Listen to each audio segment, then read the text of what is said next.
আজকে আমি বানিয়েছিলাম পাবদা মাছের একদম অন্য রকমের একটা রেসিপি।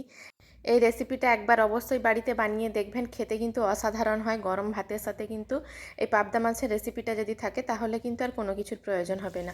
প্রথমে আমি কড়াইতে বেশ কিছুটা তেল নিয়েছি, তেলটা ভালো করে গরম করে নিয়েছি। আর পাবদা মাছের সাইজগুলো কিন্তু বেশ বড় বড় ছিল। আমি এখানে 4টে পাবদা মাছ নিয়েছি। আমি ভালো করে কিন্তু উল্টে পাল্টে মাছগুলোকে ভাজা করে নিচ্ছি। বেশ 5-7 মিনিট মতো একটু মিডিয়াম ফ্লেমে মাছগুলো আমি ভেজে নিয়েছি। আর পাবদা মাছ যখন ভাজবেন তখন কিন্তু পাবদা মাছটা একটু বেশ ফেটে ওঠে তেলটা, তাই কিন্তু একটু ঢাকা দিয়ে ভেজে নেবেন। আর আমি পাবদা মাছটাকে নুন হলুদ অল্প একটু সরষের তেল দিয়ে কিন্তু ম্যারিনেট করে রেখেছিলাম যাতে মাছগুলো কম ফাটে।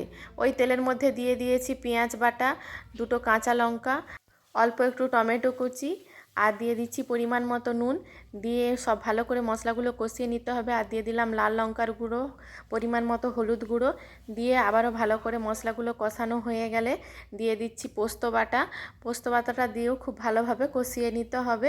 তারপরে দিয়ে দিচ্ছি এর যে মেন ইনগ্রিডিয়েন্টস, সেটা হচ্ছে ফ্যাটানো টক দই। এই টক দইটা দিলে কিন্তু এর স্বাদটা খুব ভালো আসে। এইভাবে টক দই দিয়ে কিন্তু একবার দই পাবদা করে দেখবেন, অবশ্যই আপনাদের খুব পছন্দ হবে। আজকে বানিয়েছিলাম আমি দই পাবদা। এই পাবদা মাছের রেসিপিটা আপনারা একবার বাড়িতে বানিয়ে দেখতে পারেন। দইটা দিয়ে কিন্তু গ্যাসের ফ্লেমটা একদম অল্প আঁচে করে দিতে হবে, না হলে কিন্তু দইটা ফেটে যেতে পারে। তারপরে কিন্তু মশলাগুলো কষানো হয়ে গেলে পরিমাণ মতো জল দিয়ে দিলাম। ঝোলটা ফুটে উঠেছে, এরপর মাছগুলো দিয়ে আরও 2 মিনিট মতো ফুটিয়ে নিয়ে ওপর থেকে ধনেপাতা কুচি দিয়ে নামিয়ে নিলেই গরম গরম ভাত আর সাথে এই দই পাবদা অসাধারণ লাগে। একবার বাড়িতে অবশ্যই বানিয়ে দেখতে পারেন। আমার এই রেসিপিটা ভালো লাগলে আমার ইউটিউব চ্যানেলটি সাবস্ক্রাইব করে নেবেন, আর ফেসবুক পেজ থেকে দেখলে পেজটি ফলো করে নেবেন। আমার পাবদা মাছের রেসিপিটা আপনাদের কেমন লেগেছে কমেন্ট বক্সে কমেন্ট করে জানাবেন, আর লাইক শেয়ার করতে ভুলবেন না। আরও 2 মিনিট মতো ফুটে উঠেছে, আমি কিন্তু গ্যাসের ফ্লেমটা এবার বন্ধ করে রেখে দিচ্ছি।